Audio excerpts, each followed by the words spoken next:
নমস্কার বন্ধুরা, আমি অর্চনা চলে এসেছি আজকে নতুন একটা রেসিপি নিয়ে। আমি বানাবো আজকের ফুলকপি আলু দিয়ে সয়াবিনের তরকারি। তার জন্য কিছুটা সয়াবিন গরম জলের মধ্যে দিয়ে জল ঝরিয়ে নিয়েছি। তারপরে নুন হলুদ জলে ফুলকপিটা আমি দিয়ে দিচ্ছি। এটা ফোটাবো না, জাস্ট 5 মিনিট এটা জলের মধ্যে রেখে দেব। দিয়ে তারপরে আমি ফুলকপিটা জল ঝরিয়ে নেব। এভাবে খুন্তি দিয়ে আমি একটু উল্টে পাল্টে দিচ্ছি, যাতে সবগুলো ফুলকপি জলের মধ্যে একটু ডুবে থাকতে পারে। এবারে এটা ফুলকপিটা আমি জল ঝরিয়ে নেব। এবারে কড়াইতে কিছুটা তেল দিয়ে দিয়েছি। তেলটা বেশ গরম হয়ে গিয়েছে। এবার আলুর টুকরোটা এই গরম তেলের মধ্যে আমি দিয়ে দিচ্ছি। দিয়ে একটু লাল লাল করে ভেজে নিতে হবে।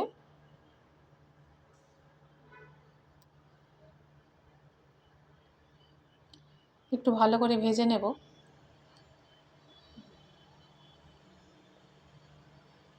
এবারে আলুর মধ্যে আমি দিয়ে দেব একটু হলুদ,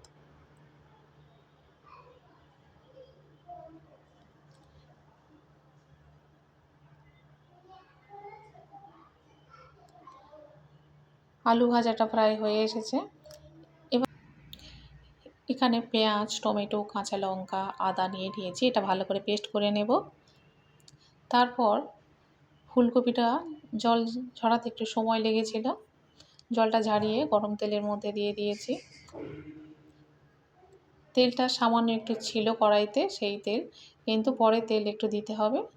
দিয়ে ফুলকপিটাও লাল করে ভেজে নিতে হবে।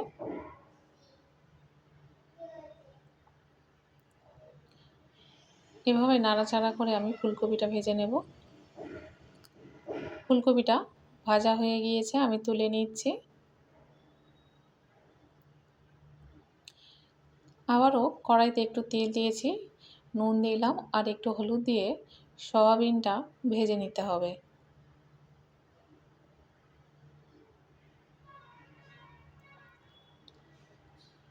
সয়াবিনটা ভালো করে চেপে জল বের করে নিয়েছি। দিয়ে এটা গরম তেলের মধ্যে দিয়ে দিলাম। দিয়ে একটু লাল লাল করে ভেজে নেব।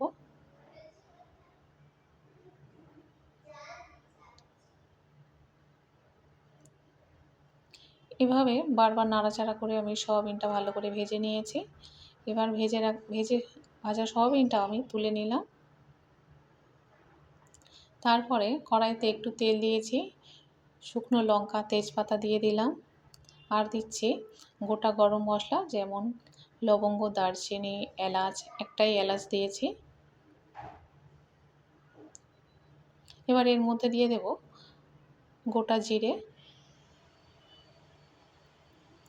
এখানে খুব তেল আমি ব্যবহার করিনি, কারণ খুব বেশি তেল তরকারিতে দেওয়াটা আমারও খুব একটা পছন্দ নয়। আমি একটু কম তেল ব্যবহার করি।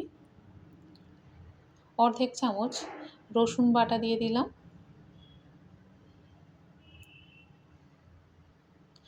এবারে যে পেস্ট একটা তৈরি করেছিলাম, কাঁচা লঙ্কা, আদা, টমেটো, সেটা আমি দিয়ে দিলাম। পেঁয়াজ, সেই পেস্টটা পুরোটা আমি দিয়ে দিচ্ছি।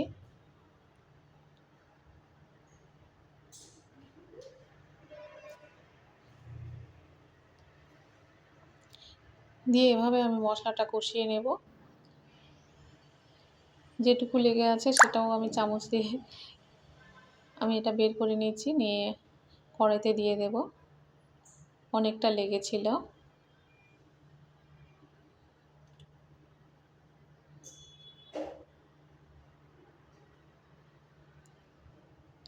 এবারে কিছু মশলা দেব, যেমন স্বাদ মতো নুন দিলাম।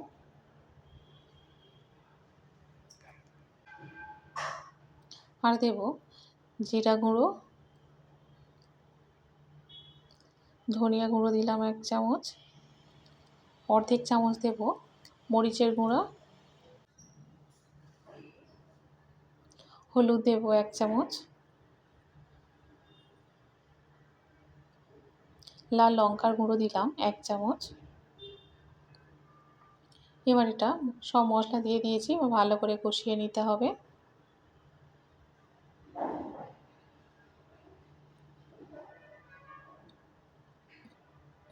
এভাবে ভালো করে মশলাটা কষিয়ে নিচ্ছি। সামান্য একটু চিনি দিচ্ছি।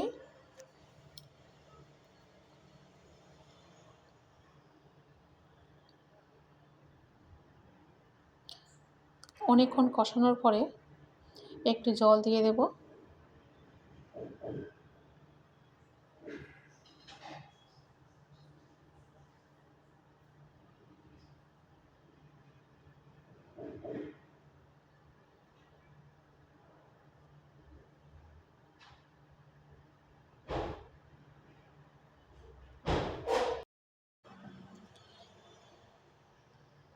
এবার এর মধ্যে দিয়ে দেব ভেজে রাখা সবজি, যেমন আলু, ফুলকপি এর মধ্যে দিয়ে দিলাম।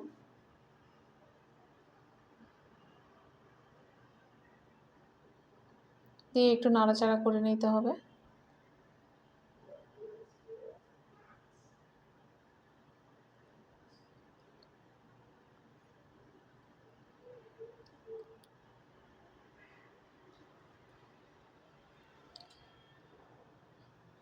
এবার এর মধ্যে দিয়ে দেব সয়াবিন, ভাজা সয়াবিনটা এর মধ্যে দিয়ে দিলাম।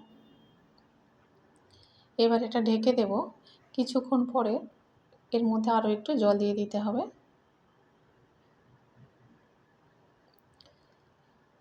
আরও একটু জল দিয়েছিলাম, তারপরে আমি 3টে কাঁচা লঙ্কা দিয়ে দিলাম। দিয়ে এটা আবারও ঢেকে দিচ্ছি। যেহেতু সবজিগুলো সিদ্ধ, এই ভাজার সময় অনেকটা সিদ্ধ হয়ে গিয়েছিল, তাই আর বেশি সিদ্ধ হওয়ার কোনো দরকার নেই। তরকারিটা একদম হয়ে গিয়েছে। এর মধ্যে গরম মশলা দিয়ে দিলাম। রেসিপিটা কেমন হয়েছে অবশ্যই করে আপনারা কমেন্টে জানাবেন। রেসিপিটা খুব সাধারণ। আমি অর্চনা, আপনারা দেখছেন মাইসেলফ দীপ্তেন্দ্র। অবশ্যই করে লাইক, শেয়ার এবং সাবস্ক্রাইব করবেন। দেখা হবে আবার পরের ভিডিওতে।